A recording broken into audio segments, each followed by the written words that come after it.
Ya por aquí.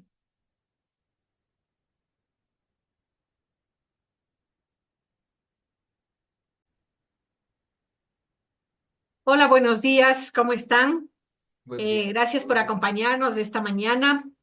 Este es un espacio que estamos presentando en el marco del clúster de riesgos de seres, acompañados de dos profesionales de la Asociación de Profesionales de Gestión de Riesgos del Ecuador.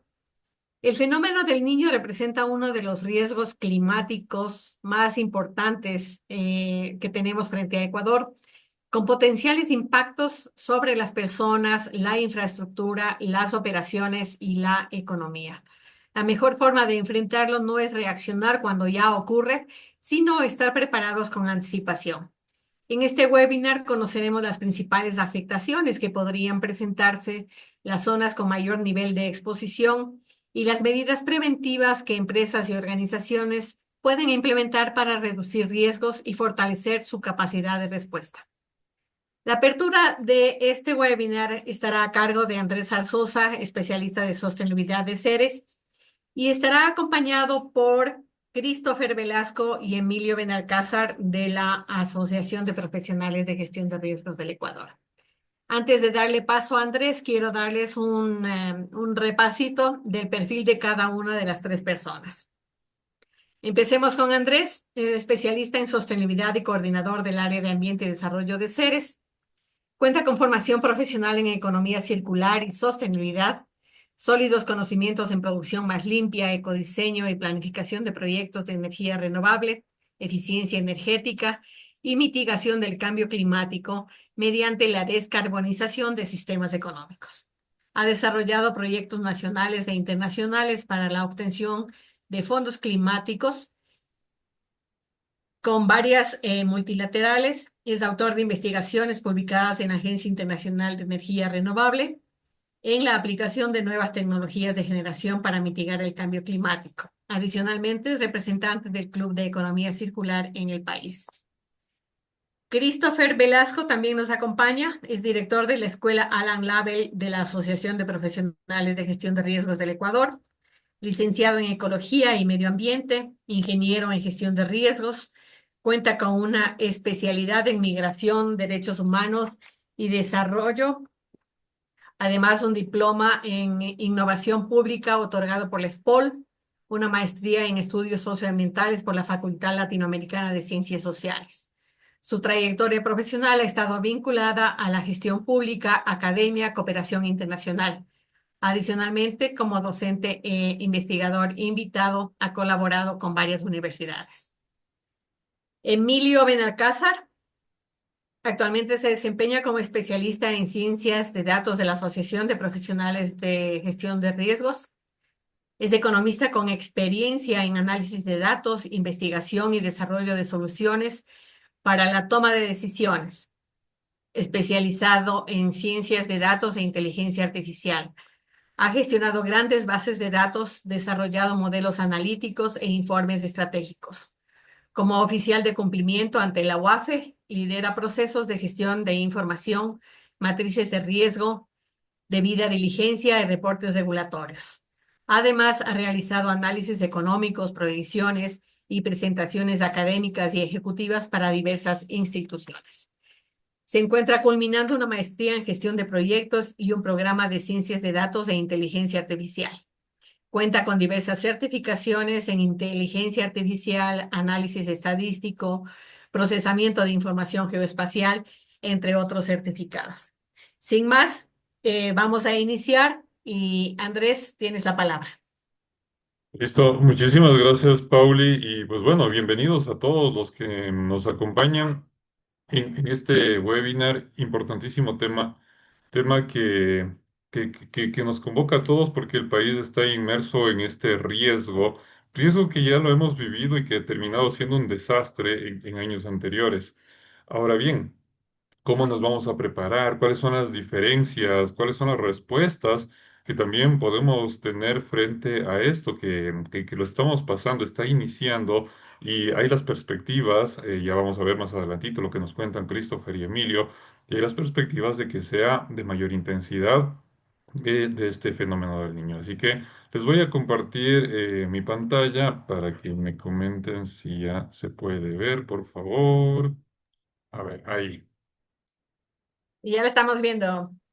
Listo. Entonces, en el marco del clúster, en Ceres, estamos trabajando en espacios específicos de trabajo. Tenemos tres. Uno de ellos es el clúster de gestión de riesgos para la continuidad de negocios ASG, Ambiente, Sociedad y de Gobernanza, donde está enmarcado este evento tan importante, el de empezar a conversarlo, decirlo, gestionarlo para tener en verdad una mitigación a este riesgo. ¿Y por qué es importante la sostenibilidad y los riesgos?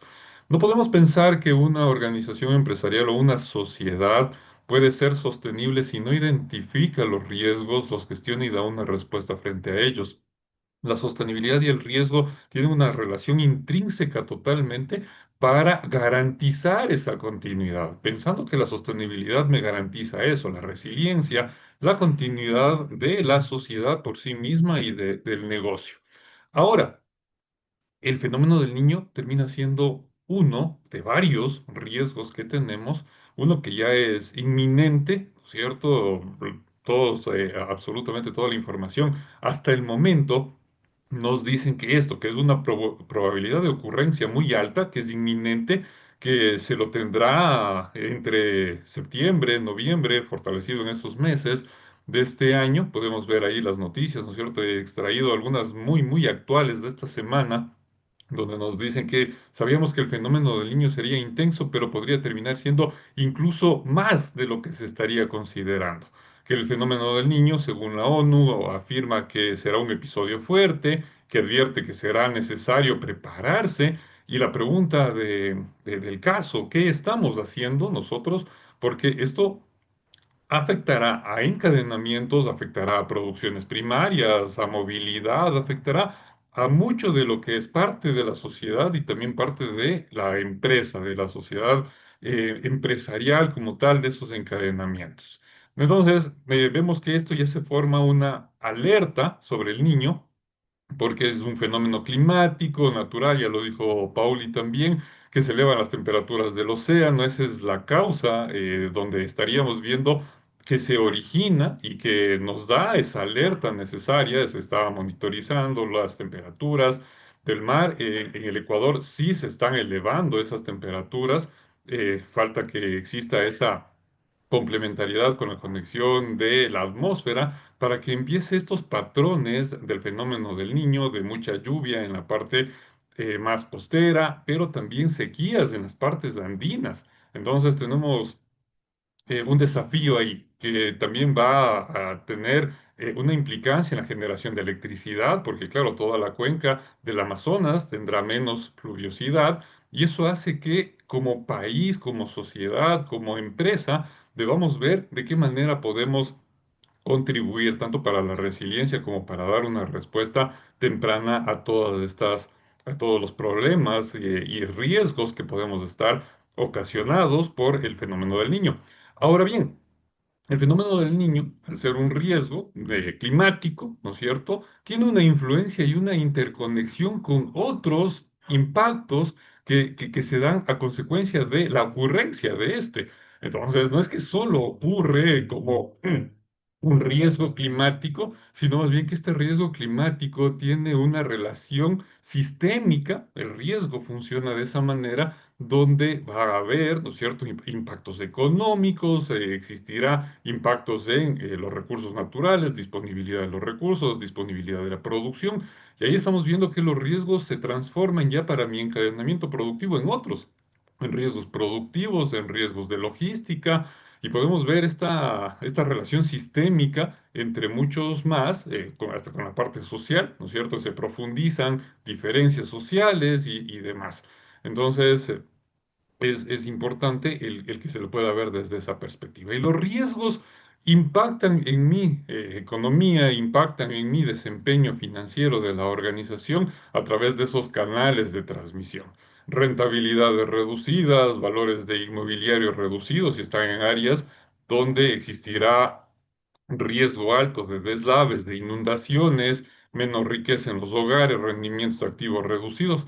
Estamos viendo que estos canales de transmisión o impactan o ya han impactado en riesgos financieros, desde el mismo crédito, acceso al financiamiento, mercado, operación, liquidez, estratégico, reputacional, entre otros, y por ello es importante que como sociedad, como ecosistema y desde Ceres, promovemos justamente la generación y la promoción de ese ecosistema que dé respuesta a estos riesgos. ¿Y de qué manera? Pues bueno, a través de metodologías ya totalmente probadas y comprobadas, pero también desde ese ecosistema necesario que pueda tener la información suficiente. Ceres está siendo parte del desarrollo y la creación del Centro de Gestión de Riesgos del Sector Privado del Ecuador. Está ya muy cerca de ser ya una realidad para disponer de información, de contar con ese ecosistema necesario de respuesta temprana y también respuesta frente a desastres naturales. Así que con esta breve introducción de cómo desde Ceres vemos la interconexión con el riesgo, la gestión correcta y la respuesta temprana, le doy el paso a Christopher y a Emilio para que nos sigan dando justamente la información precisa sobre el fenómeno del niño de este año. Sí, buenos días. Tal vez me pueden facilitar para compartir la pantalla.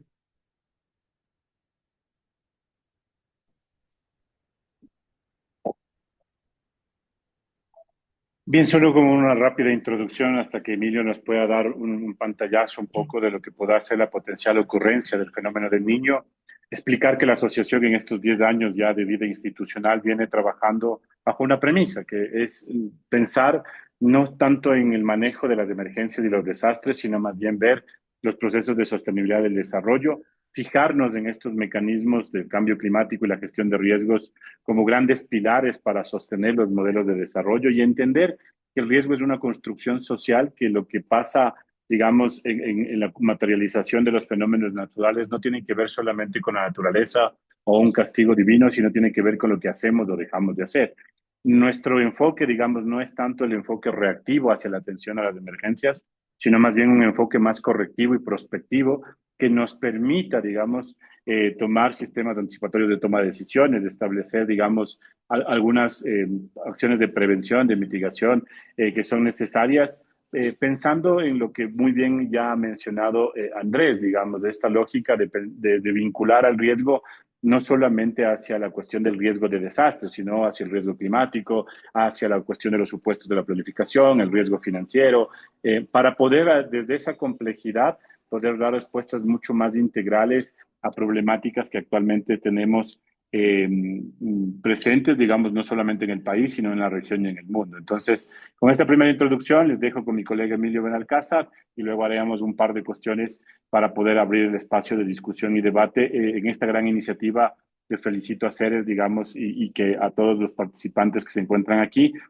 podamos discutir desde una mirada mucho más aproximada hacia el desarrollo, aproximada hacia la resiliencia, vista desde la lógica de la sostenibilidad, quizás pegados un poco también a unas lógicas de calidad como la ISO 31000, que puede servir mucho para la continuidad del negocio de las empresas y diferentes iniciativas que están presentes hoy en este espacio. Entonces, Emilio, más bien te doy la palabra. Gracias, Christopher. Bueno, buenos días. Creo que ya nos presentaron, entonces voy a proceder, digamos, con la presentación. Bueno, desde la asociación vemos algunas oportunidades frente al fenómeno del niño y solo resaltar que no solo son oportunidades para este fenómeno del niño, ya que es los que tenemos un poquito más de memoria o años, sabemos que es algo que se presenta con cierta frecuencia o recurrencia. Entonces no es como que el fenómeno del niño o sea, nos agarra desde cero este año. Entonces, solo para tener eso en cuenta, esto es para realmente hacer una planificación estratégica más a largo plazo con uno de los sectores que nosotros creemos que está rezagado, digamos, en lo que es la gestión de riesgos, que es la transferencia del riesgo precisamente, principalmente con mecanismos financieros o de seguros. Bueno, les doy una pincelada rápida de cómo es el sector asegurador y por qué representa una oportunidad, digamos, frente a este tipo de fenómenos. Como bien decían anteriormente, hay que identificar el riesgo. El riesgo ya está identificado y sabemos que ocurre con relativa recurrencia. Hay que actuar no solo en respuesta, sino también hay que preverlo. Y el mecanismo generalmente es el seguro mediante pólizas, etcétera. Entonces, como pueden ver, en 2024 cerró más o menos alrededor de 2.241 primas netas emitidas, y eso nos da un indicador de penetración de los seguros en nuestro país de apenas 1,81%. Es decir, si ponemos esas primas sobre el PIB del Ecuador de ese año, no llega al 2%. En la región, para que se hagan una idea, depende de a quién se cite, está alrededor del 3,2%. Entonces nos falta alrededor de 1,2 puntos porcentuales para más o menos estar en el promedio de la región. Perú tampoco es una panacea, pero incluso Perú nos supera. Y tal vez de los que mejor están en la región es Chile, que igual nuevamente depende de la fuente, está entre 3,8 y 4,2% de índice de penetración de los seguros. Igual Brasil, por ejemplo. Entonces, el gráfico que ustedes ven ahí es de solo las primas netas emitidas, de todas las primas netas, ya sea salud, seguros de vida y demás, en el primer semestre de cada año. ¿Por qué el primer semestre? Porque en 2026 estamos apenas terminado digamos, el primer semestre y, digamos, no todas las aseguradoras habían reportado, digamos, a la super de compañías, valores y seguros. Entonces sabrán entender que esto es más o menos una proyección de lo que a este año se completa. Si ustedes multiplican más o menos por 2 por el otro semestre que falta, tendrían el valor de las primas emitidas en 2024. Aquí, como un abrebocas, digamos, eh, tengan en cuenta que la CEPAL y la CAF estiman aproximadamente las pérdidas del niño del 97-98, que fue uno de los más fuertes y más recurrentes, además de que digamos, ocurrió junto con un problema, digamos, financiero y bancario del país. La caída estuvo alrededor del 10-17%, según el Banco Central. La cifra es un poco menor, está entre el 6-8% de la producción nacional de ese año o de esos años en general. Em, pero esta vez hay una pequeña diferencia, que si bien la penetración de los seguros digamos, en ese fenómeno del niño era apenas del 0,8% del PIB, es decir, no había casi nada asegurado, por así decirlo, a diferencia de hoy que por lo menos rondamos el 2%.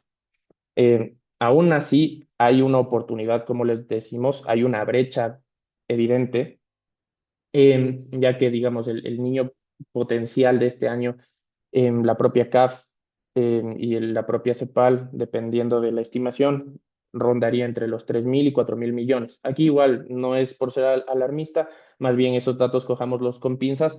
¿Por qué? Porque no hay una certidumbre de que suceda. Ya pasó antes que en el 2023-2024 se creía que se iba a dar un fenómeno del niño súper fuerte y al final no ocurrió de la manera esperada y, digamos, no se asentaron las consecuencias y más bien gracias a Dios en ese sentido, pero hay que tener en cuenta que estos solo son proyecciones, ¿no? Nuevamente, acentuando en el impacto económico, digamos, ¿qué sectores o dónde puede pegarnos más, digamos, el fenómeno del niño? La proyección sectorial dice que la principal afectación va a ser en lo que es agricultura y ganadería y también en lo que es infraestructura ligada a la misma, ¿no? Lo que podría ser riego, invernaderos y demás. También la acuicultura y el camarón, que como saben en el 97-98 también nos pegó bastante fuerte. Y construcción e infraestructura. Aquí también esto es más orientado también a lo privado y a lo que solo sería lo que viene a ser carreteras, por así decirlo. Igual es un monto bastante alto y si me preguntan a mí podría ser mucho mayor. Y para hacer un símil, una comparación entre lo que ocurrió entre el 97 y 98 y lo que podría ocurrir ahora si se ocurre de manera similar, podríamos tener más o menos 2.500 kilómetros de vías afectadas, diferente daño, ¿no? O sea, no todo es que no se borró la carretera, pero sí van a haber afectaciones. La agricultura se estima que son 843.000 hectáreas que pudo haber, eh, que pudieron verse afectadas y que en el peor de los casos pueden haber hasta casi 600.000, digamos, hectáreas de pérdida total. Y igual en viviendas, por ejemplo, se estima de 15.000 viviendas afectadas con diferentes niveles, al menos un tercio de esas viviendas podrían quedar totalmente afectadas o destruidas. Y también hay que tener en cuenta el acceso tanto a servicios básicos y asistencia de salud y la educación. Igual esto sobre todo en el sector costa, que el niño al ser generalmente exacerbar las lluvias en el sector de la costa, digamos, proliferan los vectores que transmiten enfermedades como el dengue, la chikungunya y el resto de enfermedades tropicales. Aquí igual, para que lo tengan en cuenta, las recomendaciones de la CEPAL y de la CAF suele ser integrar la gestión de riesgos en la planificación en todos los niveles. ¿Y a qué voy con esto? Generalmente esto se lo dice a los GATS y demás, pero digamos, el sector privado tiene una ventaja que no tiene el sector público. El sector público solo hace lo que está por mandato en ley. Nosotros podemos hacer lo que está en la ley estipulado y lo que no prohíbe la ley. Entonces, ¿por qué no anticiparnos y ser, digamos, estar a la vanguardia de esto, ¿no? La infraestructura resiliente, nuevamente, esta es suele ser una recomendación principalmente para el sector público, pero ¿por qué nosotros no pensar en, ok, si yo tengo mi planta de tratamiento de agua o si yo tengo mi camaronera, si yo tengo infinidad de posibilidades productivas, ¿por qué no construirla bajo ciertos criterios climáticos resilientes? Y también para que sepan, la CAF nos aprobó recientemente un desembolso como, digamos, un escudo fiscal como para esta crisis. Igual hay que contemplar que con lo ocurrido en Venezuela, probablemente todo el financiamiento que estaba previsto para estas afectaciones del niño, bueno, no todo, pero tal vez una gran parte fue atender más bien esa emergencia que es, por el momento es más prioritaria, evidentemente, ¿no? Y nuevamente, invitar a la coordinación intersectorial, hablen con el ente rector, con los entes de monitoreo, para estar más pendientes de qué puede ocurrir en los territorios en los que tienen actividad. Y como nuevamente le resalto, tenemos una oportunidad de esa brecha de cobertura. Em, Aquí, en general, este es el mapa de personas damnificadas y de viviendas afectadas por eventos peligrosos en general desde el 2010 hasta el 2023, son cifras de la Secretaría del CITREP. Como pueden ver, principalmente las afectaciones en cuanto a personas se sitúan en Bolívar y Chimborazo. La mancha azul que ustedes ven son los cantones y, digamos, los territorios, los 143 cantones que han sido declarados, digamos, en parte de esta alerta por parte de la Secretaría. Y como pueden ver, evidentemente, ya sea Bolívar, Guayas, Los Ríos, Manabí, Santa Elena y partes de Esmeraldas, tienen afectaciones en las personas. Si uno va solo a ver las viviendas, em, Bolívar ya no se ve tan afectado porque es parte de la sierra y el niño generalmente, al menos las lluvias, afectan lo que es la costa, pero se exacerba en Esmeraldas, se exacerba en Manabí y evidentemente en los ríos. ¿Por qué? Porque los ríos tienen varias zonas que son de riesgo no mitigable y siempre se inundan. Em, Aquí más o menos pueden ver las afectación, los afectados en general durante ese periodo de tiempo, y Chimborazo, Manabí, Guayas, Bolívar, Esmeralda y Loja son los que más damnificados o afectados han tenido.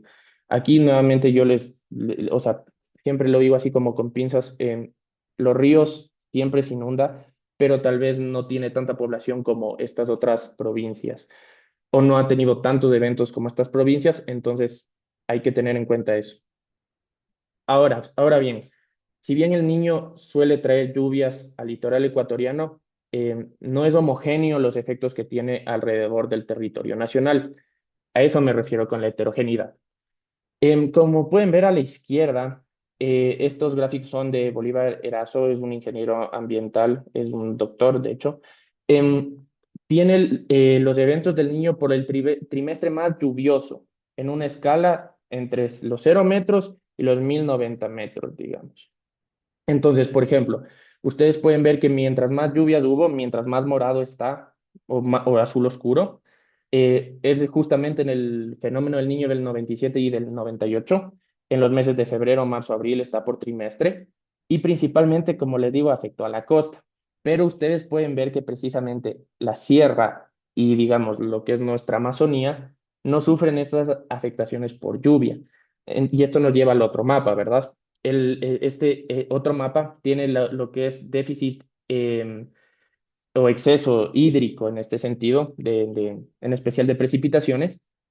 Y si comparan nuevamente, tal vez el que es nuestro peor fenómeno del niño hasta ahora, vemos que la costa tiene un exceso de lluvias y coincide con el otro, y estos son otros meses. Está en inglés, es noviembre, diciembre, enero. Y por el contrario, la sierra tiene lluvias normales dentro de lo que sería un rango normal, pero en la Amazonía existe sequía. Y aquí, nuevamente, en la gestión de riesgos debe ser algo integral. Entonces, si no llueve tanto en la sierra y en la Amazonía, donde están nuestras principales hidroeléctricas, puede existir un riesgo de déficit hídrico, y aparte de los incendios y demás. Entonces, pueden existir posibles afectaciones al suministro de luz, además de las afectaciones de, digamos, a la red que puede provocar las lluvias, vientos huracanados y demás en el sector costa. Entonces, esto afecta a todo. Entonces, hay que prever que probablemente no llueva demasiado en nuestra Amazonía y nuestra sierra, y que esto pueda afectar el suministro de agua de nuestros embalses y de nuestras represas hidroeléctricas. Por último, también mencionarles que, por ejemplo, como ustedes pueden ver, aquí existe algo que se llama RONI. Este es un indicador que nos dice oceánico, que nos indica qué tan potente o qué tan cerca puede estar, digamos, el fenómeno. En este caso, igual, coincide que evidentemente en el 97-98 hay un RONI de 2.4 entre noviembre y enero, y entre febrero y abril también este índice, si bien bajó, sigue siendo el más alto, que es de 1.4. Entonces, si se repitiera ese escenario, si se desarrolla un escenario similar, podríamos estar pensando en este tipo de afectaciones que ocurrieron en ese fenómeno del Niño. Ahora bien, visto eso, yo o sea, les lanzo una invitación. Dado que hay una concentración de mercado y en comparación al contraste, a esa exposición al riesgo que acabamos de ver, que por ejemplo, Guayas poblacionalmente es grande y tiene alrededor del 26% de todas las primas netas emitidas, ya sea en salud, en lo que sea, pero hay, digamos, hay sectores que no están siendo atendidos. El riesgo está en esos sectores, pero no han sido atendidos o no se han priorizado. Es decir, Manabí, El Oro, Los Ríos, Esmeraldas y demás. Entonces, hay provincias que están más expuestas a estos fenómenos, pero no tienen esta medida, digamos, de prevención o incluso de mitigación muchas veces, ¿no? Entonces, es una invitación a, ok, si ustedes operan tal vez en esas provincias, aseguren lo que puedan, mírenlo y hagan su planificación estratégica a futuro, pensando en que este fenómeno puede volver a ocurrir, y teniendo en cuenta que el cambio climático también lo exacerba. O sea, lo hace más violento, más virulento, o que puede hacer que empiece a ocurrir más seguido, porque aquí veíamos que se va pasando unos 2, 3 años y demás, pero puede que por el cambio climático la ocurrencia empiece a cortarse. Entonces, digamos, qué propuestas nosotros hemos pensado? Nosotros hemos pensado en seguros agrícolas paramétricos para lo que tenga que ver con la producción del agro, ya que realmente en el país está un poco rezagado esto. También tienen que pensar en sus trabajadores, si yo como trabajador no tengo ni casa y se me va a dificultar llegar al trabajo, se me va a dificultar, o no voy a llegar en condiciones óptimas y demás. Entonces, hay que verlo desde ese lado. Igual, si yo tengo, como les mencionaba, no sé, tal vez una camaronera u otro tipo de empresa productora, tengo asegurado ese patrimonio, sé qué afectaciones le pueden llegar a mi infraestructura.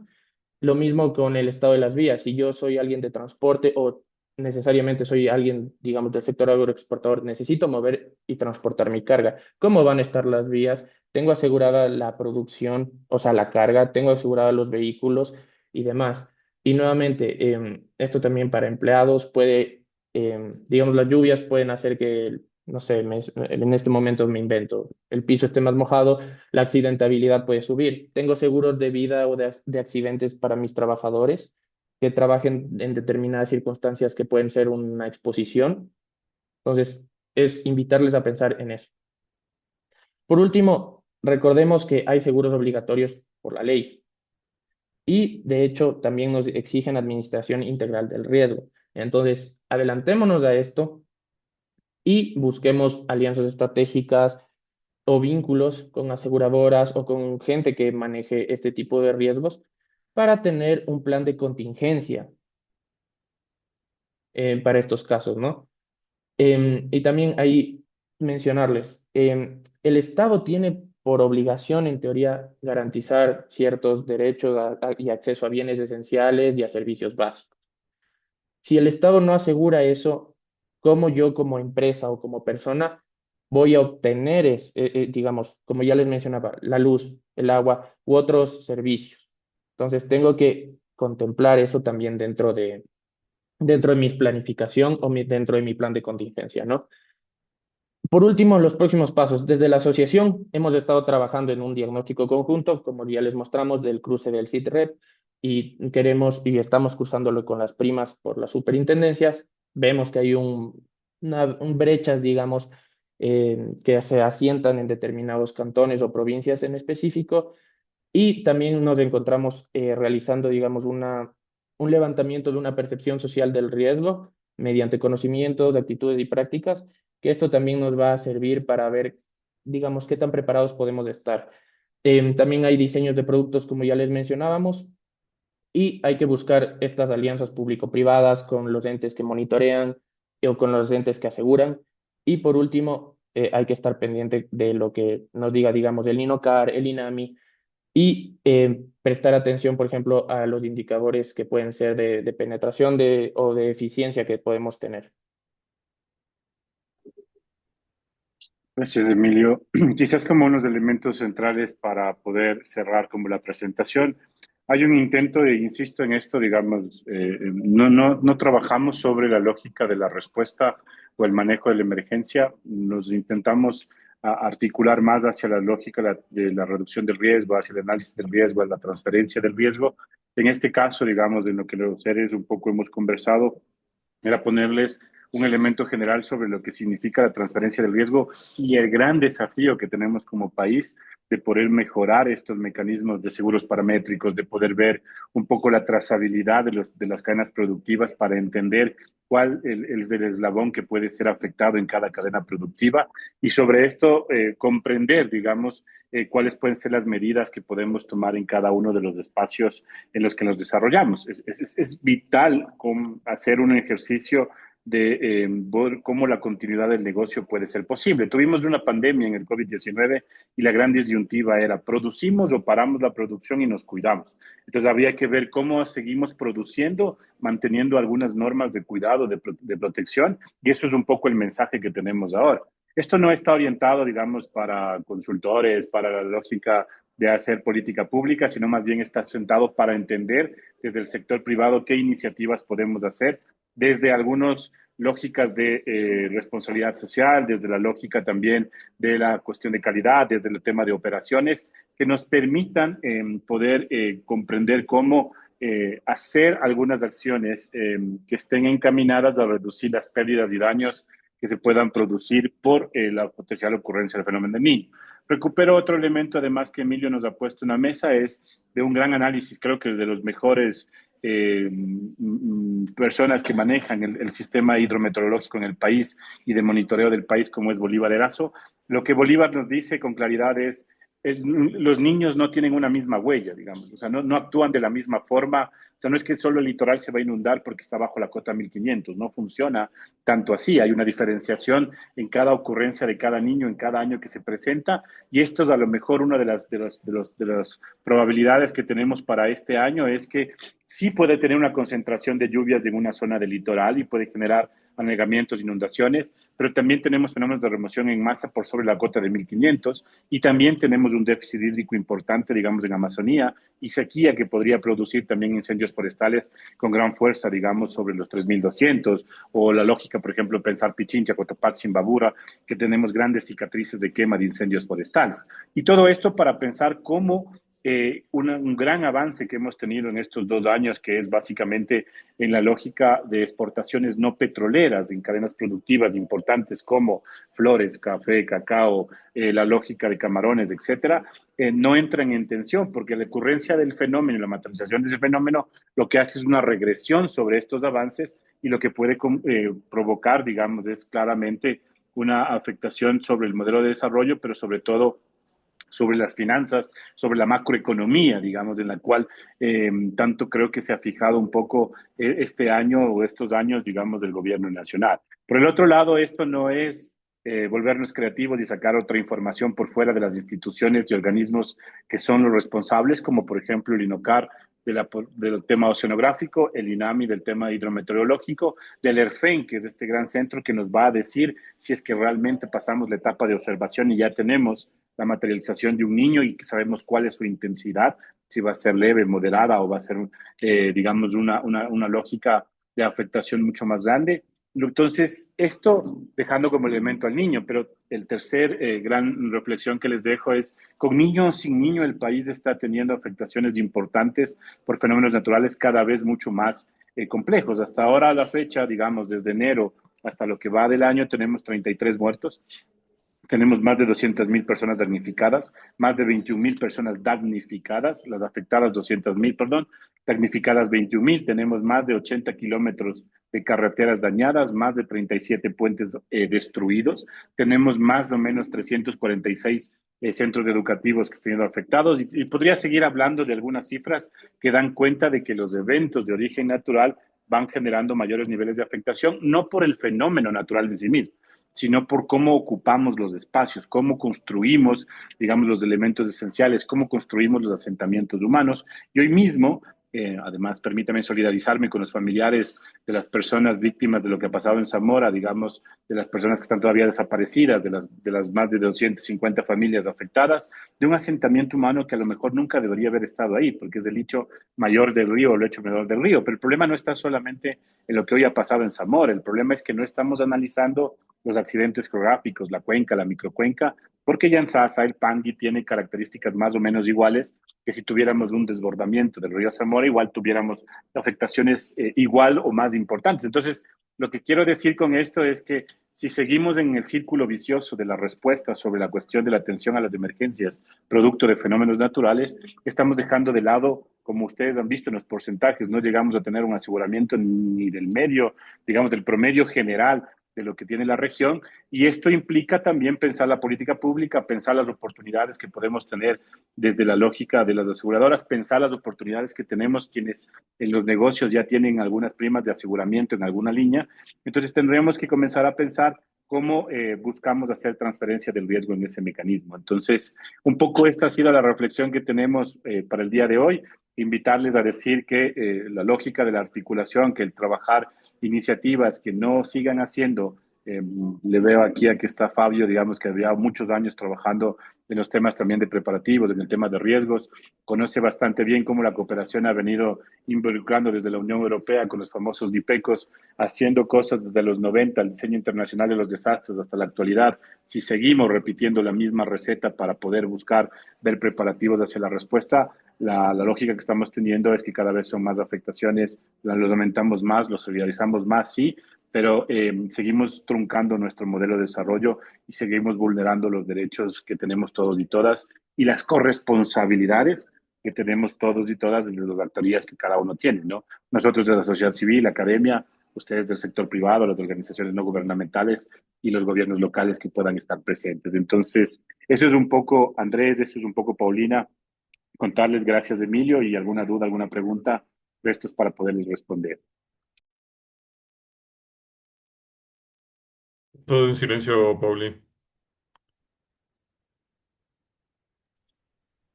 Gracias, Andrés. Estaba agradeciendo a Christopher y Emilio por la interesante exposición que nos han hecho y quería invitarles a que levanten la mano quienes tengan consultas o comentarios que hacer. En el chat no veo ninguna consulta, así que les invito a levantar la mano.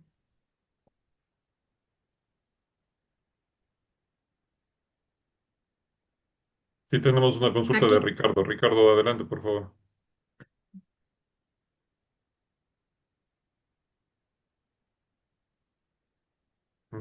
Ricardo. Bajo la mano. ¿Me Este, escuchan ahí? Sí, sí, sí, ¿Me ahí se escuchan? escucha. ajá. ¿Qué tal? Muy buenos días. Gracias por la iniciativa de organizar este Zoom. Importante aclarar, si bien es cierto, contra la naturaleza es poco lo que se puede pelear, pero también hay que reconocer que intentar traspasar la solución a las compañías aseguradoras no necesariamente puede ser una alternativa, toda vez que muchas de las cláusulas contenidas en sus contratos o en sus pólizas los excluyen de cobertura cuando los daños son ocasionados por lo que se denomina en derecho casos de fuerza mayor o fuerza o casos de fuerza fortuita, caso fortuito, y entre esos se encuentran los hechos de la naturaleza. En algunos casos, obviamente, se excluyen específicamente contra terremotos, pero en el caso de eventos de naturaleza tipo niño, no necesariamente. Es decir, muchas veces se escudan en este tipo de alternativas como para poder responder. Entonces, no necesariamente hay que poner todas las balas en ese cañón porque muy probablemente no sean necesariamente aceptados. Efectivamente, la prevención es un aspecto muy importante, sobre todo a nivel de entidades públicas, municipios, prefecturas. Sabemos todo que muchas veces, es más, ni necesariamente con la presencia de niños, sino simplemente con lluvias fuertes, por lo general los ríos se desbordan, los puentes colapsan, ciertas zonas habitadas se inundan, pero eso es algo repetitivo todos los años y pareciera ser que hasta incluso lo hacen a propósito por alguna razón. Pero en fin, eso simplemente quería aportar que muy probablemente la cobertura de los seguros no sea suficiente.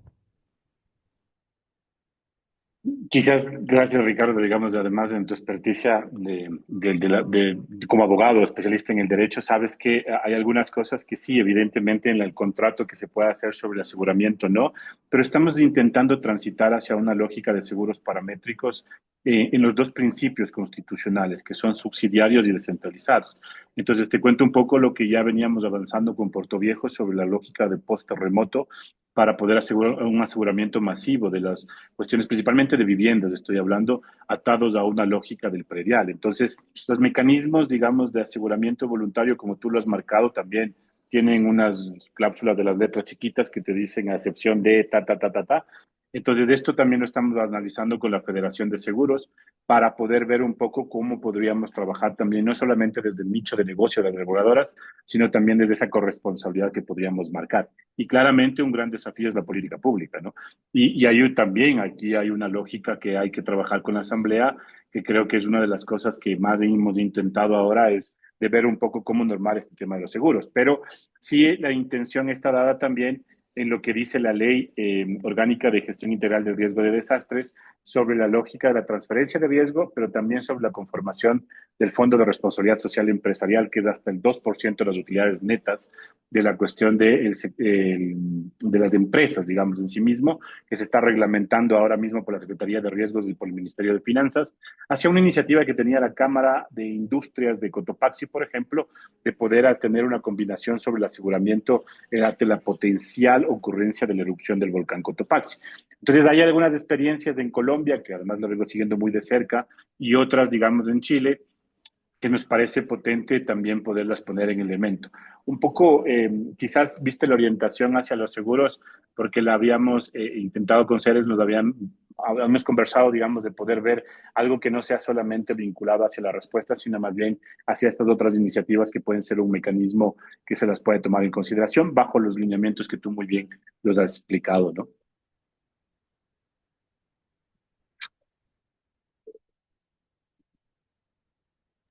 Gracias, Christopher, por la respuesta. ¿Alguien más tiene algún comentario, alguna consulta?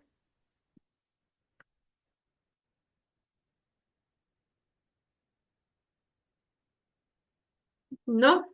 Entonces, Andrés, a ver si es que nos ayudas con un cierre, unas Sí. conclusiones. Perfecto, perfecto, muchas gracias, Christopher y Emilio. Muy importante lo que acabamos de ver. La información está en desarrollo. Como vemos, de acuerdo a todas las proyecciones de datos, tanto de la temperatura del mar, como se viene desarrollando también esta apertura del fenómeno del Niño este año, todas esas proyecciones y predicciones nos dicen que sí, que es un fenómeno inminente en este año de ocurrencia, que será su mayor, el mayor grado de afectaciones será entre septiembre y noviembre. Eso hace que empecemos a identificar justamente cuáles son los efectos, los riesgos que pueda estar teniendo mi organización, una, para mitigarlos. Sí, tal cual lo dijo Ricardo, contra la naturaleza quizás muy poco podemos hacer para evitarlos, pero sí podemos mitigar ese riesgo, identificando cómo nos estaría afectando en temas logísticos, en temas de producción, en temas de materias primas, encadenamientos y demás. Nuevamente, no podemos pensar que podemos ser una sociedad sostenible sin pensar en el riesgo, sin gestionar e identificar ese riesgo. Les dejamos la invitación y de la misma manera les dejamos abierto el trabajo que nosotros podamos hacer con ustedes. Como ya se lo mencionó también, estamos trabajando con varias organizaciones, entre ellas la Cámara de Industrias, la Fundación Raíz, entre otros grupos empresariales locales, en formar este centro de identificación previa, de tratamiento, gestión de riesgos, para que luego los desastres puedan ser mitigados, reducidos, minimizados en su capacidad de hacerlo. No podemos dejar de lado que estamos inminentemente en un territorio que tiene muchos riesgos físicos, entre ellos terremotos, entre ellos volcanes, entre ellos inundaciones, sequías y demás. Ahora bien, pero ¿qué respuesta estamos dando frente a esto? Eso es lo que queremos incitar y trabajarlo desde Ceres, con este aporte de la Asociación de Profesionales de Gestión de Riesgos, con el aporte del sector industrial, empresarial, el sector social y demás. ¿Por qué? Porque caso contrario, estaremos año a año solamente cuantificando las pérdidas, solamente contando las afectaciones y los fallecidos, y eso no queremos. Queremos en verdad tener una respuesta anticipada que pueda mitigar totalmente esta problemática que nos afecta a todos. No afecta únicamente a encadenamientos, no afecta únicamente a las poblaciones más vulnerables, si bien es cierto, hay niveles mayores para esas poblaciones, pero nos afecta a todos. Entonces, invitadísimo y más bien muchas gracias nuevamente, Christopher y Emilio. La data, la información es invaluable cuando empezamos a tratar este tema de manera científica y con la exhaustividad que debe ser tratada. Así que muchas gracias a todos por su presencia y pues bueno, estamos ahí igual prestos a cualquier pregunta o cualquier necesidad que se pueda desarrollar más adelante. Antes de que se nos vayan, les invitamos a prender la cámara para tomar una fotito y difundir la realización de este espacio a través de nuestras redes.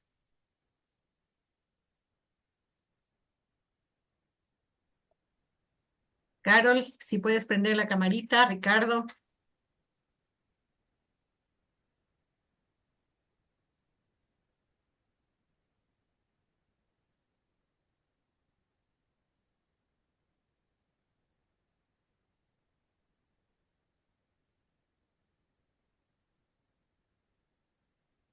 Listo, muchas gracias.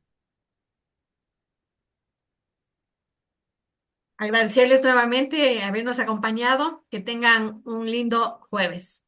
A ustedes, muchas gracias. Hasta la Gracias, Hacen muy gracias bien, a muchas todos. gracias a Buen todos. día. Mil gracias. Todos. Gracias a todos. Gracias. Gracias.